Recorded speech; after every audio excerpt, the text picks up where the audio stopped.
သူတီးခုတ်ထားသောဝါပင်ချင်းကိုစူးစိုက်ကြည့်လိုက်၏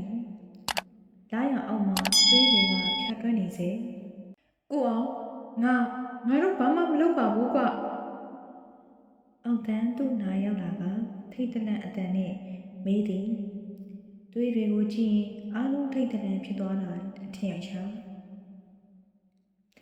ဒါတောချောက်တာလားကိုကြည့်အောင်တန်းချောင်းမေးကိုသူလက်ကပြရင်အနားမှာထောင်ထားသောမိတုပ်ကိုဆွဲကတိတ်ချကြည့်၏ဟာသူလက်နှကြအောင်ဟင်းရင်နောက်ဆုတ်သွားတော့အားလုံးထိတ်လန့်သွားကြ၏ဘာလဲကိုအောင်တာငွေကြီးကွာတာတိခုံးမိတာစပယ်ကြီးငွေကြီးကွာသူ့စကားကိုမယုံမဲ့အားလုံးရှေ့တို့ကြည်သာသည်မင်းရောက်အောင်မှစပယ်ကြီးငွေကြီးတစ်ချက်လွတ်လူတော့ဝါပင်တွေရိမ့်ထိုးသွား၏နောက်ဆုံးကြဒါစပယ်ကြီးငွေတေးကြတယ်သူတတိပင်ငွေကြီးဦးကောင်းရှိနေရာကိုမီးရောင်ဖြင့်ရှာဖွေကြည့်မိသည်ဝါပင်တွေကြားမှာဦးကောင်းကိုတိုးဝှေ့နေသောငွေကြီးကိုတွေးလိုက်တော့အားလုံးအံ့အားသင့်သွားကြသည်ဟာဗျာဒီလောက်ကြီးရဲ့ငွေကြီးတခါမှမတွေ့ဘူးဒါစပယ်ကြီးငွေကြီးပဲသားကောင်ကိုမြူထားတာကွသူတို့ကသားကောင်ကိုမြူထားပြီးတလားနှစ်လားအထိဘယ်မှမသွားနိုင်တော့ဘူးစပိုးနစ်ပြီးဝါရုံတော်တဲ့ဝင်ခွေနေတာ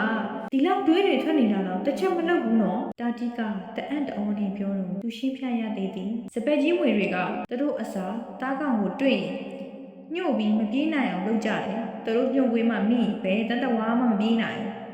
စပယ်ကြီးငွေရဲ့ညှို့ခွေးမိထားတဲ့တတဝါပဲဖြစ်ဖြစ်လူပဲဖြစ်ဘယ်နေရာကြည့်ငွေကြီးပဲမြင်နေရတတ်တယ်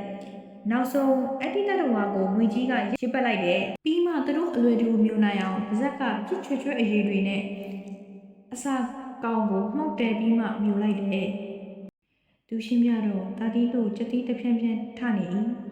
စပယ်ကြီးငွေတွေရဲ့အမိပိုင်းမှာရှိတဲ့ညှို့အကြောင်းကိုမဖြတ်မဖြစ်သူတို့အသက်မသေးနိုင်ဘူးစောစောကမိခုတ်တဲ့နေရာကိုပြန်ကြည့်လိုက်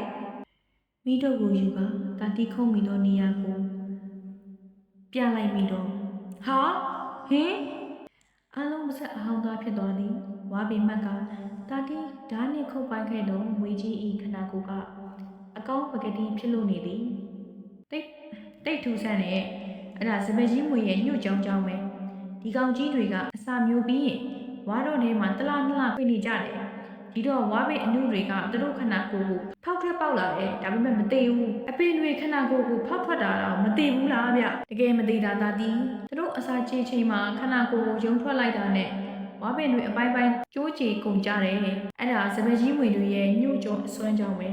အခုမင်းခုတ်လိုက်တဲ့ဒဏ်ရာကိုပြန်ဆက်ကြည့်ချက်ဒဏ်ရာပြန်ဆက်တာကြည့်သွေးတွေပန်းထွက်နေသောဒဏ်ရာကအကောင်းပကတိဖြစ်နေတာကိုမျက်မြင်တွေ့ခဲ့ရပြီးမို့တာတီတို့အံ့ဩမဆုံးဖြစ်နေကြသည်စပယ်ကြီးငွေဖမ်းပြီးလို့ခေါင်းဘက်ကဓာတ်နဲ့အရင်ကိုခွဲတဲချေကိုထုတ်ယူပြီးဓာတ်ခွဲတဲ့ဒဏ်ရာကပြန်ဆက်သွားရောသူတို့ရင်ကိုခွဲရင်ညှို့ကြောင်းကိုအရင်ဖြတ်ရတယ်စပယ်ကြီးငွေနဲ့ပတ်သက်တော့အကြောင်းများကိုသိခွင့်ရတော့တာတီတို့အံ့ဩမဆုံးဖြစ်ကြသည်ထို့ကြောင့်သူတို့အလုပ်သိမ်းတော့စပယ်ကြီးငွေဖွေနေတော့ထိုဝါယုံပင်ကိုစွန့်ခွာခဲ့ကြသည်တညလုံးဘယ်သူမှမအိပ်ကြတော့ပဲယာယီတဲကမိဖို့ဘေးမှာငုတ်တုတ်ထိုင်ဖြစ်ကြသည်ထူးဆန်းလာသောဖြစ်ပျက်တွေနှင့်စပယ်ကြီးငွေကြောင်းကိုတာတီတို့မေးမဆုံးရှိကြသည်သူကလည်းမိသမျှပြန်ဖြစ်ရင်အတိတ်ကမိုးဆိုးတွေ့ကြုံတွေကိုပြပြ၏ဒီကောင်ရံလုံတော့မှအားလုံးအိတ်ခိုင်းလိုက်ရ၏ထိုညကတာတီတို့လူငယ်တွေတော်တော်နဲ့အိမ်မပြောကြတော့ပေဝါတိုင်ကဥပတိဆန္ဒအတိုင်းသူတို့လူတော်ဝါတွေကို3ရက်နဲ့အပြီးခုတ်ပေးခဲ့ကြသည်ပင်မခက်သမျှရွာရောက်မှအတိုးချနားယူရင်လက်ထဲမှာငွေစားလေးတွေရွှေ့နေခဲ့သည်အောင်တဲ့ငါမျိုးတက်ပြီးကလေးတွေအတွက်အဝတ်စားဝယ်မလို့ငါလည်းလိုက်မယ်လေငါမိမအတွက်ဝတ်စုံဝယ်မလို့အေးမနေ့မနေ့စောစောတော့ကြတာပေါ့မျိုးစည်းသွားဖို့သူအောင်တန်းနဲ့အဖော်ကြီးခဲ့ကြသည်မရောက်တာကြပြီးဖြစ်သောမျိုးစည်းကိုသူတို့ရောက်တော့သူအမဲလိုက်စဉ်ကတောကောင်သားတွေရောင်းနေကြဥဟုတ်နိုင်ဆိုင်ကိုဝင်ရောက်နှုတ်ဆက်ဖြစ်သည်ဟာမုံစိုးကြီးမီလာတာကြပေါ့ဒီလိုဖြစ်တာလေကျုပ်မုံစိုးအလုပ်ကိုစွန့်လွတ်လိုက်ပြီဗျအာဒါကြောင့်ကိုကျုပ်ကခမည်းကိုမျောနေတာဗျတောကောင်သားအီယိုကျုပ်အားလုံးဈေးကောင်းနေတယ် ကျွန်တော်အပီးဆုံးလိုက်ပြီဗျတောင်းမယ်ဗျာနေပါဦးမုံဆိုးကြီးရဲ့ရှားပါတော့ကောင်းရရင်ဝါစီလာခဲ့နော်ဈေးကောင်းရမယ်ပဖို့ကြီးဦးအောင်လိုက်ကိုသူဘာမှခုတော့ပြန်မနေတော့ပဲထွက်လာခဲ့တော့သည်မုံဆိုးအလုပ်ကိုသူစွန့်ခဲ့တာပေါက်ဖော်ကယုံဟန့်မတူဒီငါဆိုတောကောင်သားတွေကိုပေါက်ဖော်ကြီးစီမှတွင်းနေကြဖြစ်သည်အခုတော့အတိတ်ကိုသူမေ့ထားလိုက်ပြီပြီးတော့အမေနဲ့သူ့သားလေးတွေအတွက်အကုသို့ကင်းဘဝကိုပဲသူပိုင်ဆိုင်ချင်ပါတယ်ငါသားတွေအတွက်ဆွေဆွဲချိုးလုပ်ပေးဖို့ဝင်စုထားတဲ့အောင်တန်းဟုတ်လားကောင်းတာပေါ့တော်တော်ရနေပြီလားတကုံးစာလောက်တော့ရပြီကွနှစ်ကုန်းလောက်ရမှာလीကွာတားနှစ်ယောက်အတွက်ရည်ရွယ်ချက်ကိုတငယ်ချင်းဖြစ်သူအောင်တန်းအားရွာပြန်ဖွင့်ပြောမိ၏မင်းကတားနှစ်ယောက်နဲ့ပြေဆုံးပါတယ်ငါတို့မှတားလို့ချင်းပေမဲ့မရတာခက်တယ်အောင်တန်းကအင်းအောင်ကြတာမကြသေးပေမဲ့ကလေးမရသည်ဝင်တော့တို့ကိုချက်စုပုံစံလေးကိုဝင်ဖြစ်ကြသည်အောင်တန်းတောက်ချင်နေဆို၍သူလည်းဖော်လိုက်ရင်တောက်ဖြစ်၏နင်းနေဆောင်မှုဆိုင်လေးကစီကားနေဆိုင်ထဲမှာလှမိုးတို့အုပ်စုလည်းရောက်နေ၏ဟာအောင်ကြီးနဲ့အောင်လေးပါလားကွမင်းကကောင်းနေပြီလားလှမိုးကသူ့ကိုအောင်ကြီးကိုခေါ်တတ်ပြီးအောင်တန်းကိုအောင်လေးကိုခေါ်တတ်သည်အေးနေ့နေတဲ့ကဟိုကောင်နေပြုစုနေတာမင်းတို့လည်းချကွာငါရှင်းမယ်ဗါလေမင်းအစဉ်ပြေနေတယ်ပေါ့အေးအခုတို့တောင်ပိုင်းကဥပချစ်ကြီးအတုပဝိုင်းမှာတကယ်ကောင်းတယ်ညကငါ4000ကျော်နိုင်တယ်ကွဟာကောင်းလိုက်ကြီးလားကောင်းဆိုပြင်းမိုးတော်ကစပားပွဲသားတွေလာတာဟုတ်ကွာတကယ်ငွေတွေတင်ညာနဲ့သိချီရှုံးတာတော့အပြုံးမပြတ်ဘူးဒီညလည်းဝိုင်းကောင်းမှာလာမိုးအမတိကပြောတာကိုတို့နားထောင်ပြီးတို့တောက်ထားသမျှလာမိုးကရှိဒီကောင်းတွေတော်နိုင်ထားပုံပဲအေးထဲမှာငွေကတော့အပြည့်ပဲကင်းမုံရွာသားစပားပွဲစားတွေလာတယ်ဆိုတော့ငါတို့ဒီညတော့ကစားရအောင်အောင်တန်းကရမကားလေးထွေလာတော့ဇာတိပြလိုက်၏သူကောင်းခံရင်းတော့အောင်တန်းကထတ်ဆွာ၏မင်းကလည်းတွေးကျဲလိုက်တာမင်းသားတွေရွှေဆွဲကျုပ်လုပ်ပေးမလို့ဆိုဒီညနိုင်ရွှေဆိုင်သွားရုံပဲအောင်တန်းစကားကြောင့်သူစိတ်ပါသွားသည်တားမြောက်ဤမျက်နှာကိုမြင်အောင်လာ၏အေးကွာရင်းကြည့်မယ်ငါအိမ်ပြန်ပြီးငွေယူလိုက်ဦးမယ်ယူလာသမျှငွေတွေတက်ပြောင်ဆင်သွားတော့သူဇောကျွေးတွေရွှဲနေသွားသည်အောက်တန်းကိုကြည့်တော့လေသူ့လိုပဲရှုံးနေသည်သူပင်ပန်းရှာထားသမျှငွေတွေနိုင်ပိုင်းလေးမှာရှုံးနေသွား၍ထုပူနေသည်အောင်တန်းသူ့ကိုမျက်ရည်ပြခေါ်နေသည်အောင်တန်းသူ့ကိုမျက်ရည်ပြခေါ်နေတော့သူဝိုင်းထဲကအသာထွက်လာခဲ့သည်မင်းလည်းချင်းနေမကောင်းတော့မဟုတ်လားအေးငါသားအကျွဲဆွဲချိုးဖိုးငွေပါသွားပြီအေးကွာငါတို့အတော်ကန်နေနေတာပဲအချိန်တွေရှိပါသေးတယ်ငါတို့ထပ်ကစားကြမလားဟာငွေမမရှိတာဟိုမှာလာမိုးရှိတယ်လေလာမိုးစီလှည့်ကြရအောင်လာမိုးစီအောင်တန်းထွက်သွားတော့သူလည်းနောက်ကလိုက်လာခဲ့သည်လာမိုးမင်းမငွေရှိသည်တို့ခဏလှည့်ကွာကစားချိန်လေးလို့ဟာငါလည်းရှုံးတာကုန်ပြီအိမ်ထဲမှာတော့အရက်ပိုးတောင်မရှိတော့ဘူးလာမိုးလည်းအချိန်ကြီးမကောင်းပါသူတို့စိတ်ပြတ်သွားကြ၏ဝေးငါတို့အတော်အထိနာသွားတယ်ကွကိုအောင်ဆိုရင်သူ့သားတွေအတွက်စုထားတဲ့ငွေ6000ကုန်ပြီအောင်တန်းကတော့ရှင်းပြ၏သူကတော့ကစားဝိုင်းကြည့်ရင်သွေးတွေစုပွက်လာ၏မင်းတို့မှာခဏတစ်ဖြုတ်ထားစရာပစ္စည်းလေးမပါဘူးလားဘာမှမပါဘူးဒါကြောင့်မင်းစီထားတာပေါ့ဟူးဘဒူးမှအလကားဆွဲလို့မရဘူးကွငါကူးနေချင်ပါတယ်လာမိုးစိတ်ပြတ်စွာပြော၏အကြံတခုသူ့ကောင်းထဲဝင်လာ၏လာမိုးဒီလိုလုပ်ကွာငါပိုင်နဲ့ချမ်းနှစ်ခွက်ရှိတယ်ကိုမြဦးတို့ငါချတာလားအဲ့ဒါငါပေါင်မယ်လေလာမိုးတွေးနေဖြစ်သွားကဟိုတီဝဲကြည့်ပြီးမှဟိုမှာစပားခွဲစားကြော်လို့ရှိတယ်ဒီကောင်းကိုပြောပြပြီးဆွဲရင်ရမယ်ငါသွားညှိလိုက်မယ်လာမိုးခတ်တော့ထွက်သွားသည်အောင်တန်းကသူ့ပခုံးကိုတို့ကတားသေးသည်ကိုကအဲ့ဒီကိုင်းချံတော့မထိပါနဲ့ကွာ မတက်နိုင်ဘူးအောင်တန်းရဲ့ငါငွေတွေပြန်ရမှဖြစ်မယ်ဒီတစ်ခါကန်ကောင်းမှာပါကျုပ်ကခမရတို့အကူကြီးတောင်းကိုထုတ်ချီးတာနော်နောက်မှပြဿနာမဖြစ်ချင်ဘူးအတိတက်တွေနဲ့အယောင်းဝယ်စာချုပ်လုံးမှဖြစ်မယ်ကျော်တို့ကစပားပွဲစားပြီးသားသည်ချန်ချန်အတွက်လူလက်ငွေကိုထုတ်ပေးသည်ပြီးတော့စာချုပ်မှာသူ့ကိုလက်မှတ်ထိုးခိုင်းသည်ကျော်တို့ကတကယ်စီးပွားရေးသမားကကစားဝိုင်းတွေမှာဒီကောင်ကအတိုးနဲ့ငွေချီးတယ်အပေါင်ခန့်တယ်စာချုပ်စာတမ်းနဲ့အသေးချာလောက်တာပဲကြည့်ဖြစ်ချင်တာဖြစ်တော့ကွာငါတို့ရှုံးထားတဲ့ငွေလေးပြန်ရရင်တော့ပြီကွာသူတို့ကစားဝိုင်းမှာငွေထိုင်ဖြစ်ကြပြန်သည်ခြံနှစ်ကွက်ပေါင်းထားသောငွေလေးနှင့်ထမိုက်ဖြစ်ကြ၏နှစ်နာရီလောက်အတွင်းမှာသူရှိကငွေပုံကြီးထပ်ကုန်သွားသည်သူလည်းတည်ကျင်လောက်အောင်စိတ်တက်ကြသွားသည်အောင်တန်းလည်းမျက်စိမျက်နှာပြက်နေ၏လာမူလန်းကြည့်တော့လည်းခြေနီကမကောင်းနောက်ဆုံးသူတို့အရှုံးနဲ့ပြန်လာခဲ့ကြသည်ခြေလမ်းတွေအတဲချင်လောက်အောင်စိတ်တက်ကြနေကိုအောင်မင်းစိတ်ညစ်နေပြီမလားအောင်တန်းကသူ့ပခုံးကိုဆုပ်ကမေးလာ၏သူလေးပင်စွာကောင်းပြင်းပြ၏ဘယ်တက်နိုင်မလဲကွာပြင်ဆိုင်ယုံပေါ့စိတ်ညစ်မနေပါနဲ့ကွာလာကိုချက်ဆွဆိုင်မှာနှိုးပြီးအကျွေးတောက်မယ်လာမှုကဘုံဆိုင်ဘက်ချီဦးလဲတော့သူလည်းမငင်းပဲလိုက်ခဲ့သည်ရင်ထဲမှာတော့ဝေဒနာတွေနဲ့ပူလောင်လို့နေသည်တာအတွဲရည်စူးထားသမျှလည်းတက်တက်ပြောင်သွားခဲ့သည်မိမိရဲ့အမွေသူပိုင်ဆိုင်သောကိုင်းချံတွေလည်းမရှိတော့ဒါတွေကိုအမေသိရင်ဘလို့ပြောမိမသိရင်ထဲကအမှုတွေကိုအရက်နှင့်ကျိတ်မိတ်မြူချပစ်လိုက်သည်တစ်ခွက်ပြီးတစ်ခွက်ဆင့်ကမျောချလိုက်ပြီမယ်အပူမီးတေကိုရင်မာမငိမ့်တတ်ခဲ့တစ်ခွက်ပြီးတစ်ခွက်ဆင့်မျောချလိုက်ပြီမယ်အပူမီးတို့ကရင်မာမငိမ့်ပဲရှိနေစေသူမှားခဲ့တော့အမားတွေကိုအမေလည်းမပြောပြရေးပါရေးကြည့်တာကခြံနှစ်ကွက်ပြန်ပြေးဖို့ပဲဖြစ်သည်ဒါပေမဲ့လက်ထဲမှာငွေကမရှိတောတက်ပြီးဝါလည်းမခုတ်ဖြစ်သူနေနေညညပုံဆိုင်မှာသာချိန်ကုန်ခဲ့၏အိမ်ပြန်တော့ရိုက်ထိုးနေပြီဟင်ဖေဖေကြီးပြန်လာပြီကွာတားသူကမဟုတ်ပါလားဖေဖေကြီးတားနေအောင်သူ့စီပြေးလာပြီအနာရောက်မှအရက်နဲ့ကြောင့်နောက်ပြန်ဆုတ်သွားကြသည်ဟင်ဖေဖေကြီးစီကနန်လိုက်တာတားမင်းအရက်တွေတောက်လိုက်ပြန်ပြီလားကျုပ်စိတ်ညစ်လို့ပါဗျာသူမဆန်းတိုင်းသူမဆိုင်မတွေ့ပြောရင်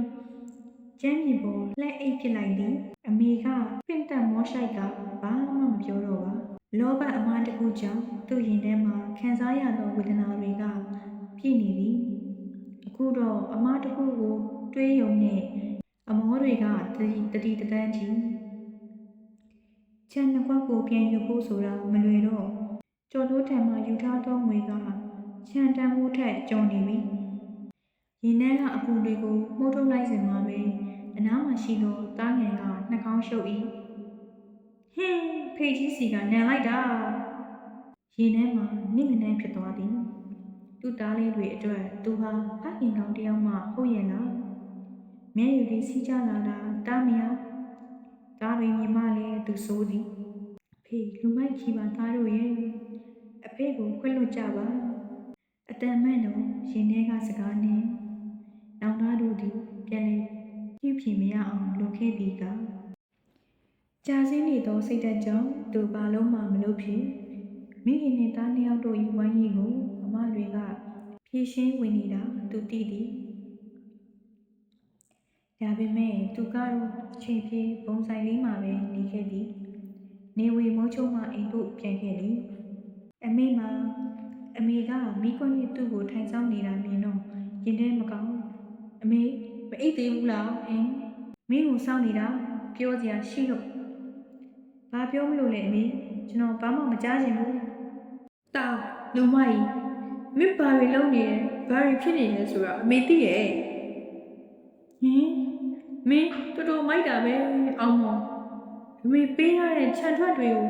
ပေါင်ပြီးဖဲရတယ်လို့ဟဲ့အမေမျက်ရည်တွေလူမြင်ရတော့ရင်ထဲမှာပူလောင်သွားခဲ့ရလေသည်အမေရဲ့တားမားပါတယ်ဗျာဟေးသူရှိုက်ချင်းတငယ်ကိုကျွေးတော့အမေသူ့ကိုဝှက်ဖက်ကရှိုက်ငိုနေပြန်၏တားမင်းထပ်မမိုက်နဲ့တော့အဲ့ဒီခြံတွေကိုမင်းအမအင်းမြပြန်ရွေးပေးထားတယ် မင်းသားတွေနောင်ရင်အတွက်တဲ့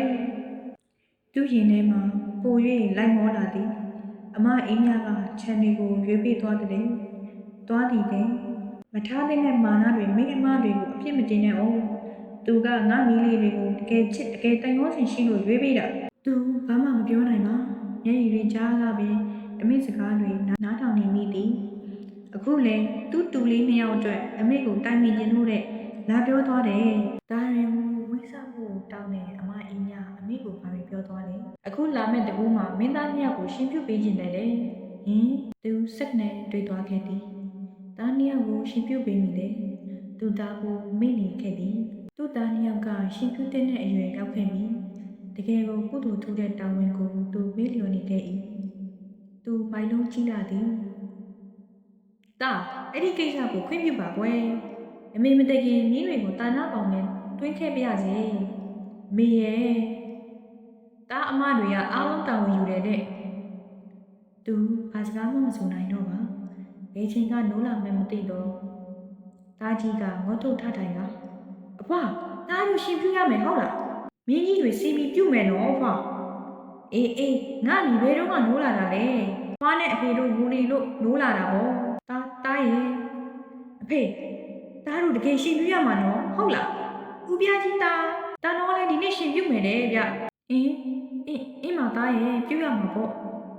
သူရှိုက်တယ်တွေကိုထိရင်ဆိုတော့တားမင်းသားလေးကရှင်ပြုံးလို့သွားခဲ့သည်အမေရဲ့မခန်းချောက်သောမျက်ရည်တွေကြားမှာအပြုံးကိုကြည့်ရင်သူ့ရင်ထဲဆုံးဖြတ်ချက်ခိုင်မာခဲ့၏တားရဲ့ရှင်ပြုတ်ပွဲမှာပိတ်ခရဖြစ်သူထဲဝင်ခြင်းသည်ဒါသူ့ရဲ့လောကကြီးထဲမှာမရှိသောဇနီးမနောရဲ့မြင့်မြတ်သောအလူဝါခုရတာလည်းအစင်မပြေတာမို့အောင်တန်းလည်းကိုင်းချင်အလုပ်ကိုပြောင်းလုပ်နေသည်သူ့မှာပေါင်သားသောခြံတွေကိုပြန်ရွေးပြီးပြင်မယ်အငှားချလာတာရာသီမဖြစ်သေးတာမို့အလုပ်လက်မယ်ဒီတိုင်းဆိုတားရှင်ပြုတ်ပွဲကိုမိနိုင်ပါမလားတွေးရင်ရင်မှပူလောင်လာသည်ညဘက်တွေမှာသူအိမ်မပြောပါတမလုံကဇနီးတဲ့မနှောကိုသာတတိယနေတဲ့ဖခင်တောင်းဝေးမချီပြွန်းသောယောက်ျားတစ်ယောက်ဖြစ်တော့သူအဖြစ်မခံနိုင်ပါတရက်ပြီးတရက်နီးကပ်လာသောတားရှင်ပြုတ်ပွဲကိုတွေးရင်တွေပူလာသည်တာမီးတို့ရှင်ပြုတ်ပွဲတွေအင်းများတို့ကပြိခါဝယ်ပြီးပြီဟာအမေယာကျွန်တော်သားတွေအလူမှာကျွန်တော်ငွေနဲ့ထည့်ပြရစေတားဆန္ဒကိုအမေသိပါတယ်တားဆန္ဒကိုအမေသိပါတယ်တားကအစဉ်ပြေအဲ့ဒီပြိခါဘိုးကိုပေးလိုက်ပေါ့ရှင်ပြုတ်ပွဲကနီးလာပြီဆိုတော့ကျိုးဝယ်ထားရမယ်လေဖိစားတွေတော့ရိုက်ထားပြီးပြီအမေကနှစ်သိစကားဆိုသည်သူ့လက်ထဲမှာငွေတပြားမှမရှိတာအမေသိနေဒါတွေအတွက်ရှင်ပြုတ်ပွဲပြီးမှငွေဆိုင်ပေးတာတော့မဖြစ်တဲ့မှာသူငွေရှာမှဖြစ်မည်ကြံရမရသောစိတ်တွေနဲ့ပုံဆိုင်ထဲမှာသူတစ်ခွက်ပြီးတစ်ခွက်တောင်းနေမိစေဟာမိုးစို့စောစီပါလားဆိုင်ရှင်ဦးချက်စုကနှုတ်ကျုံးနေတော့သူ့ဝတီအတိုင်းမိုးစို့ကိုခေါ်ပြီးနှုတ်ဆက်တော့သူ့ဦးကောင်းကစက္ကနဲ့မှတ်သွား၏မိုးစို့တဲ့သူကမိုးစို့တယောက်ပဲလေဟုတ်တယ်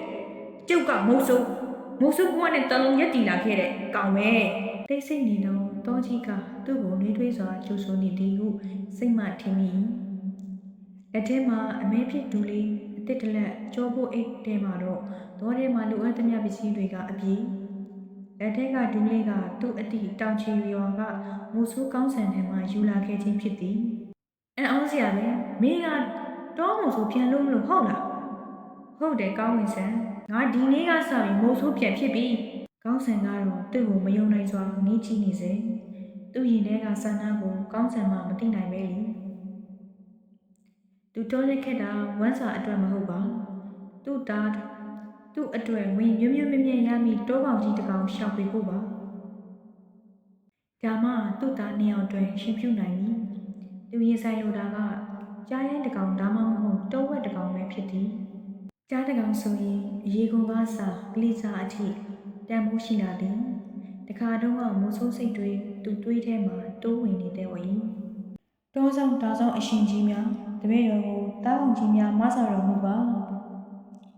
ဆူတောင်းပြီးလက်ဆိုင်ဆုံးတောတဲ့အထိသူဝင်ခဲ့သည်ဝ မိုးချို့သွားနေတောထဲမှစကန်ချသည်သားကောင်လူချင်းစိတ်နှင့်အလင်းရောင်ကွယ်ပြောက်သွားတာကိုပင်သတိမထားမိလိုက်တညသာနားခုဖို့အတွက်အနည်းဆုံးနေရာတစ်ခုကိုရှာရ၏ကြီးမားလာသောကညစ်ပင်ကြီးတစ်ပင်ကိုရွေးချယ်လိုက်၏ဒီညတော့ဒီတစ်ပင်ကွာမှာအိမ်မှာဖြစ်မယ်သူတစ်ပင်ကြီးပေါ်တွေ့တက်ခဲ့၏မြမသောကညစ်ပင်ကြီး၏ကွာဆုံးမှာသူနေရာယူလိုက်၏လာရောင်ကကွယ်လေးတာနေစေမိကနေအိပ်ပျော်သွားသည်ထင်နားထဲကိုတိုးဝေလာသောအတန်တွေကြောင့်သူကောင်းထောင်လာ၏ညကမှောင်မိုက်နေစေတစ်ပင်ကြီးအောက်ကိုသူမျှော်ကြည့်တော့မျက်ဝန်းတွင်မယုံနိုင်အောင်ပြူးသွားရသည်ဟာလာရောင်အလင်းတက်တဲ့အောက်မှာကြားရဲမကြီးတစ်ကောင်နဲ့တောကြောင်သားသားမြတားပေါက်ကြားလေးနှစ်ကောင်မိခင်ကြားမကြီးရဲ့နှုတ်ကိုကြားပေါက်လေးတွေတပြုတ်ပြုတ်ဆုပ်တောက်နေလေသည်မင်းသမီးနေရာမှာသူ့အတိုင်းမသိဝမ်းသာသွား၏ဒါသူ့အတွက်ကံကောင်းခြင်းလက်ဆောင်ကိုတောပိုင်ကြီးတွေကဖန်တီးပေးလိုက်တာပါပဲတမိုးကြီးလာတော့ကြားနှုတ်ကိုသူရတော့မည်ကြားပေါက်လေးနှစ်ကောင်ဆိုတာသူ့အတွက်ငွေတော်ငွေခဲလေးတွေပဲဖြစ်သည်ကြားပေါက်လေးတွေကနှစ်သားတော်မဖြစ်သည့်ကြားပေါက်လေးတွေဆိုတော့တမိုးကြီးလာတော့ကြားနှုတ်ကိုသူရပြီစေဘက်ဝင်တော့ကြားနှုတ်ဆိုလေပေါက်ပေါ်ကြီးစီကငွေတွေအထက်လိုက်သူရမှသိကြသည်ကြားသူ၏တဘာဝကိုသူကောင်းကောင်းသိသည်ကြားမတွေကတောက်ပေါက်လေးတွေကိုနှစ်သားခန့်အထိပဲနိုးတိုက်ထွေး၏ထို့ထက်အသက်ကြီးလာရင်ကြားပေါက်လေးတွေရဲ့ရှာတွေကျန်းလာတာမို့သူတို့နိုးအောင်နုလေးတွေကမခံနိုင်ပါထို့အခါကြားမကြီးတွေကတားငယ်တွေကိုနို့တောက်ဆိုးဖို့တစ်ခတ်တရွက်တွေပေါ်မှာချပေးတတ်ကြ၏ကိုယ်တိုင်မတိုက်ကြတော့ပါယခုသူမြင်ရသောကြားပေါက်လေးတွေကကြားမကြီးနိုးတိုင်းနိုင်သောအရွယ်တွေမှုနို့ရည်တွေပြေးဝနေမှသိကြ၏တညာလုံးသူစောင့်ကြည့်မိသည်ကြားမကြီးနှင့်ကြားပေါက်လေးတွေဆုံးကစားရင်းအပူပင်ကင်းကင်းနှင့်ပြုံးနေကြတာအကောင်ရံလွန်သည့်အထိနောက်ဆုံးတော့ကြားမကြီးကခြုံတွေပိတ်နေသောကြောက်ကူကြီးထဲဝင်သွားရာကြားပေါက်လေးတွေပါလိုက်သွား၏ကြည်စမ်းဒါတို့နေတဲ့ကူပေါက်ပဲမနက်ကြားမကြီးအစာရှာထွက်ချိန်သူစောင့်ရမည်ဒါမှကြားကလေးတွေသူဖမ်းနိုင်မည်အသွေးဖြော်တွေနဲ့သူတညာလုံးစောင့်သည်တွေးထဲမှာတော့တားရှိပြူပွဲမက်ဖီနေသောကြားကြီးတန်ကြောင့်သူစက်ကနေလန့်နေသွား၏အရှိဘက်ကောင်းကင်မှအလေးအောင်တက်တဲ့မြင်နေရပြီးအောက်သို့လှမ်းကြည့်တော့ကြားမကြီးကတားပေါက်လေးတွေကိုမန်ဖီဟိဟောက်နေ၏ကြားမကြီးအစာရှာထွက်တော့ပြီနောက်ကကန့်လိုက်လာသောကြားလေးတွေကိုခုထဲပြန်ဝင်ဖို့ဟိဟောက်နေတာပဲဖြစ်သည်ဒါပေမဲ့ကြားပေါက်လေးတွေကမြင့်ရင်ကြီးများမှာရစ်တီရှိနေစေကြားမကြီးစိတ်မရှိစွာရှိတဲ့တဲ့နှင့်မနာချီအောင်ပုတ်ခက်6လမ်းမှကြားပေါက်လေးတွေခုထဲပြင်းဝင်သွားကြ၏ကြားမကြီးဒီတော့မှဘူးရှိကလက်ကနေပြေးထွက်သွားတော့၏သူ့ရင်ထဲတွင်ဝမ်းသာလုံး၍တလက်လက်ဖြစ်ရသည်ကြားမကြီးအဝေးရောက်သွားသည့်အထိစောင့်ကြည့်နေ၏ဇာလောင်နေသောကြားမကြီးနိုင်ပိုင်းအထိတောမြတ်ထဲရောက်သွားမှသိကြ၏တနာရီကျော်မှသူတစ်ပင်ပေါ်မှဆင်းလာခဲ့သည်ဂျုံတွေပိတ်ဖုံးနေ၍ကူပေါက်ကိုမြင်ဖို့မလွယ်ပါခုကူပေါက်ကိုသူမြင်နေရပြီကူထဲမှာအပုပ်နဲ့တွေလှိုက်ထနေ၏ကြားမကြီးစားတောက်ထားသောစားချင်းစားချွန်လေးရဲ့အနက်ဆိုးကမခံနိုင်အောင်ဆို၏သူအင်ကြီးလက်မောင်းစားကိုစုပ်ဖြဲကတစ်ကိုင်းတော့တစ်ခုမှသူပတ်ချီလိုက်သည်ပါလာသောမိချစ်ထုတ်ကမိရှို့ပြီးကူထဲကိုပစ်သွင်းလိုက်၏ကြားပေါက်ကလေးတွေမိရောင်ကြောက်ပြီးပြေးလာ၏သူတွေးထားသည့်အတိုင်းကြားပေါက်လေးတစ်ကောင်မိခိုးနဲ့မခံနိုင်ပဲပြေးထွက်လာသည်လက်ထဲမှာအသစ်ကင်ထားသောတမြောင်နှင့်သူ့စီပစ်လိုက်၏တစ်ချက်တည်းနှင့်ကြားပေါက်လေးခွေကျသွား၏နောက်ကပြေးလာသောကြားပေါက်လေးကိုသူအသာစီးဖမ်းလိုက်တော့ရုန်းကန်ပြီးလက်ထဲပါသွားသည်လက်သေးတွေနဲ့ကုတ်ချစ်လိုက်တော့သူ့လက်မောင်းမှာအတက်ကွဲသွားသည်ထောင်းကနေဖြစ်သွားသောဒေါသနှင့်အတူကြားပေါက်လေးတွေမြေပေပေါ်မှာပုတ်ကနေကိုင်ပေါက်လိုက်၏ကြားပေါက်လေးနှစ်ကောင်လုံးတည်သွားသည်နှင့်နှစ်ကောင်လုံးကိုသူအရင်ကိုဆုပ်သည်အရင်ကိုမဆုပ်ဖြဲအောင်သူခွာသည်ပြီးတော့မှနှစ်ကောင်စလုံးကိုမိခင်သည်အပူဒဏ်ကြောင့်ကြားပေါက်လေးတွေပူထဲမှာကြားနှုတ်တွေခဲသွားလိမ့်မည် ဦးကိုမထိခိုက်အောင်သူရင်ကိုတေချာခွဲသည်ဦးတွေကိုခွေလိုက်ထုတ်လိုက်တော့တောင်တင်အိတ်ခန့်နေသောဦးရီထဲမှကြားနှုတ်တက်နေပြီဦးထိတ်ဆနှစ်ဆကိုကျိုးနှင့်စီးနှောင်းကသူစကြည့်သည်လေးချိန်ကိုမှန်းဆရင်ကျဉ်တ်သွား၏သူမုံစိုးဘဝတစ်လျှောက်လုံးမကြုံဘူးသည့်အဖြစ်ကြားနှုတ်အပြင်အသားရည်အယိုးကစငွေတွေဖန်တီးနိုင်သည့်အရာတွေဟာဟာဟာငါသားတွေရှင်ပြုတ်ပွဲအတွက်အားလုံးဆင်ပြေသွားပြီမင်းတို့ရေဟာဟာဟာသူဝမ်းသာအားရအော်ဟစ်ရင်ကြားပေါက်လေးတွေရဲ့ဦးနှစ်ခွေကိုအိတ်ထဲသို့ထည့်လိုက်သည်ပြီးခင်ထားသောကြောက်ကောင်လေးတွေကိုလက်မဆွဲသွား၏ဦးဟုတ်လာရဲ့အပျော်မျက်နှာကိုတွေးမြင်ရင်ကြည်နူးစွာသူပြုံးနေခိုင်းအနက်စုစုကတင်ခနဲစိုးရင်စိတ်နှင့်ဓမြကိုလှမ်းကောက်ယူလက်အကြည့်မှာခွန်အုပ်သောကြားကြီးကိုရိတ်ခနဲမြည်၏ကြီးမားလေးလံသောကြားကြီးခန္ဓာကိုအောက်မှာဒုက္ခနာကိုနံရိုးတွေကျိုးကုန်ပြီမလားမသိလက်ထဲမှာဓာတ်ကိုတတိနဲ့ထောက်ထားလိုက်တာမို့ကြားမကြီးရင်ညှို့ထဲထောက်ဝင်သွားသည်ကြီးမားလေးလံသောကြားကြီးခန္ဓာကိုအောက်မှာဒုက္ခနာကိုနံရိုးတွေကျိုးကုန်ပြီလားမသိလက်ထဲမှာဓာတ်ကိုတတိနဲ့ထောက်ထားလိုက်တာမို့ကြားမကြီးရင်ညှို့ထဲထောက်ဝင်သွားသည်ချုံမြသောလက်သေးတွေကသူ့မျက်နှာကိုအညှိုးကြီးစွာကုပ်သည်အဆွဲဖွေးဖွေးနှင့်ကြောက်စရာမျက်နှာကြီးကသူ့မျက်နှာနားမှာရှိနေလက်ထဲကဓာတ်နှင့်သူဓာတ်နှင့်နောက်ဆုံးမှွေပြစ်လိုက်သည်ကြားကြီးရဲ့အော်တန်တတော်လုံးဟိန်သွား၏သူ့ဦးခေါင်းကကြားကြီးပုပ်ပတ်နန်းဆောင်နေသောဇက်ထဲမှာကြေမွသွားပြီထင်ကားကောင်ဖြစ်သွားသောမုံဆိုးနှင့်အသက်မဲ့သွားသောကြားသုံးကောင်၏ခန္ဓာကိုယ်တွေကငြိမ်သက်စွာတပင်ကြီးပေါ်ကနှံ့နှကောင်ကတော့အလန့်တကြားပြန်ပြေးသွားခဲ့လေ၏အလောင်းကရုပ်ပြနေပြီဗျကျုပ်တို့တွေ့တာပေါက်တောင်နေပြီဗျမုံဆိုးဖွဲ့ကရွာလူကြီးကိုရှင်းပြနေလေ၏အောင်မောအမေကရှိုက်တန်တဲ့အမတွေရောက်ဖတွေကအမေမအိုကြီးအားနှစ်သိမ့်နေ၏တောင်းအမေသားရဲ့သူ့အနားမှာကြားပေါက်လေးတွေတွေ့တယ်အောင်မောကြားလို့ရခဲ့တာ哦မုံဆိုးတွေကမချိတင်ငယ်အောင်မောပြန်မရောက်လာတာမို့တောရှာခဲ့ကြတာဖြစ်၏9ရက်ခန့်ကြာမှအလောင်းကိုတွေ့ခဲ့ကြသည်တက်ဆိုင်ရာကိုအကြောင်းကြား၍တောထဲမှာပဲအကျိုးခဲ့ကြ၏တောကိုချစ်တော်အောင်မောတောထဲမှာပဲစသိမ်းခဲ့ပြီဒေါ်လာကတော့မင်းနှစ်ယောက်ကိုချစ်တာအာဘတရားမိုးရဲပါ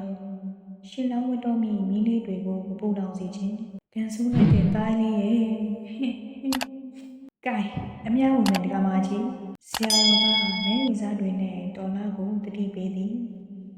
ဒေါ်လာရေစက်ခွက်ကိုကိုင်ရင်ကောင်းမှုထိုင်မျက်ရည်တွေကတော့ကျနေစေတမလိုဘဝကိုရောက်ရှိနေသောဒကာအောင်မောကျန်ရည်သူမိသားစုပြုသည့်ကောင်းမှုအဆူဆူကိုတာဓုခေါ်နိုင်ပါစေတာဓုတာဓုတာဓုအောင်မောရက်လေစွန်းသွန်းနှင့်မိနှစ်ယောက်ရှင်ပြုရက်ကတိုက်ဆိုင်နေသည်တားရေအမြယူပါရှိုက်တန်ကြီးနှင့်ဒေါ်လာဆိုတော့အားလုံးမျက်ရည်ဝဲရသည်ထိုချိန်ရွာလေကစိုင်းတန်ကလွင့်ပြက်လာသည်အမွန်တာရှင်ဖြူပွဲကဒိုးပတ်တန်အားလုံးသာတို့ခေါ်ရင်မျက်ရည်ကိုတုတ်ကြရ၏ဟမ်မဆောင်နိုင်ပဲဒေါ်လာငိုချလိုက်တော့ဆရာတော်ပစ်သက်ရှာရင်ငင်းကြည့်နေပြီကြည်စမ်းတားနှစ်ယောက်ရဲ့ရှင်ဖြူပွဲကစီကားလိုက်တာမြင်းညုံကြီးလက်ကတားနှစ်ယောက်ကိုသူငင်းကြည့်နေစေဒိုးပတ်တန်ကလည်းဝေစီးလို့ဟိုမှာမအိမ်ရလို့လင်မယားပရိခါပိုက်လို့ငါယူပြရစေငါ့ကိုပေးပါသူအမနာသွား၍တောင်းပင်မယ်အမကသူ့ကိုဂရုမစိုက်ပါတစ်ချက်ကလေးများလဲမကြည့်ညဝန်းမှလည်းမျက်ရည်စားတွေနဲ့အမငါသားရှင်ပြုတ်ပွဲမှာငါ့ကိုတပိတ်ပိုက်ခွင့်ပေးပါနော်သူစိတ်မရှိစွာလူယူလိုက်ပေမဲ့လေကိုပဲထိခိုင်လိုက်ရသလိုဟင်အမသူငိုကြွေးရင်သားကိုထိမိုးပေးတော့ရောက်ပါနာလာ၏ငါသားကိုငါထိမိုးပေးပြရစေရောက်ပါရဲ့သူတောင်းဆိုပေမဲ့ရောက်ပါကလည်းမကြည့်ဘယ်သူမှသူ့ကိုမမြင်တော့ဘူးလားသားရှင်ပြုတ်ပွဲမှာတာတို့ခေါ်ဖို့သူရောက်လာတာဘယ်သူမှဂရုမစိုက်တော့ဘူးလားဦးဖေကမလာသေးဘူးလားလာပါလိမ့်မယ်သားလေးရဲ့သားမင်းနေတာကိုသူတို့ညာနေကြသည်သားကတော့သူ့ကိုမမြင်ဘူးလား တာအဖေဒီမှာဟေးငါတို့နဲ့လိုက်ခဲ့နားရင်စုကနေဝင်လာတော့အတန်ကြောင့်လက်ကြည့်လိုက်တော့ဝင်းယုံနဲ့နင်းတတဝါနှစ်ကောင်မလိုက်ဘူးကျုပ်သားတွေအလူပွဲမှာတာတုခေါ်ပြရစေ哦သူတောင်းပန်ပေးမယ်ဝင်းယုံနဲ့တွေကအတင်းဆွဲခေါ်နေကြသည်အာမလိုက်ဘူးသူကြောက်လို့ဆိုအော်ဟေးရင်အစ်ဆက်တော်လက်ကြီးထဲမှာရုပ်ထွက်ဖို့ကြိုးစားမိ၏မင်းနဲ့မတန်ဘူးခုလိုက်ခဲ့တာလေးဖေကိုကဲပါသူရုံးကန်ရင်ဝင်းယုံနဲ့နှစ်ကောင်နောက်သို့ပါသွားခဲ့တော်၏အာမလိုက်ဘူးတာအဖေကိုကဲပါအော်ဟေးရင်လေဟာနယ်ထဲမှာမျောပါသွားခဲ့သည်ဒါနှစ်ယောက်ပုံရိပ်တွေကဝေဝါးပြက်ွယ်စားပြုတ်ပြီးဟင်းကျုပ်တာလူခေါ်ပြရစေသူအော်ဟစ်နေပေမဲ့ဘသူမှမကြားပါအမောင်တို့ကြီးထဲမှာအော်ဟစ်နေစေတာအဖေကိုကဲပါရှင်ပြုတ်ပွဲကဒိုးဖက်တန်တို့နဲ့ပျော်စရာကောင်းနေသည်ဒိုးဖက်ဝိုင်းမှာလူတွေရဲ့မျက်နှာတွေကတော့ညှိုးငယ်နေကြသည်မောင်ရင်နောင်နှစ်ပါးကလည်းမြုပ်တက်သွားသောဖခင်ရိတ်ကိုရှာဝင်နေစေအင်းမြမျက်ရည်ခိုးတုံးမိ၏မောင်ရင်လောင်းတွေမေးလာရင်သူတို့အဖေဘယ်မှာလဲဆိုတာခွင့်မပြောရပါရင်ထဲမှာလည်းမောင်ဖြစ်သူလူမိုက်ကြီးအတွက်ကောင်းရာတူးလိတာကိုမဝိမရဲဆူတောင်းနေမိစေကိုပြုတိကံပတ်တင်တန်ကိုထံပြန်လာမိကျမတို့ channel လေးကနေပြီးတော့တုတရတဝိထုနဲ့စိတ်ဝင်စားဖွယ်ကောင်းသောကတ်တုရွက်ပြပုံမြင်လေးများကိုတင်ဆက်ပေးသွားမှာဖြစ်တော့ကြောင့်ကျမတို့ရဲ့ channel လေးကို like and subscribe နဲ့ notification လေးကိုနှိပ်ပြီးအားပေးနိုင်ပါရရှင်အားလုံးပဲတာယာပရှင်ညိုနေ့လေးပိုင်ဆိုင်နိုင်ပါစေလို့ကျမတို့ရဲ့ Burma Book Club အဖွဲ့သားများအနေပြီးဆုမတောင်းတောင်းပေးလိုက်ပါရရှင်အားလုံးကိုကျေးဇူးများတင်ပါတယ်ရှင်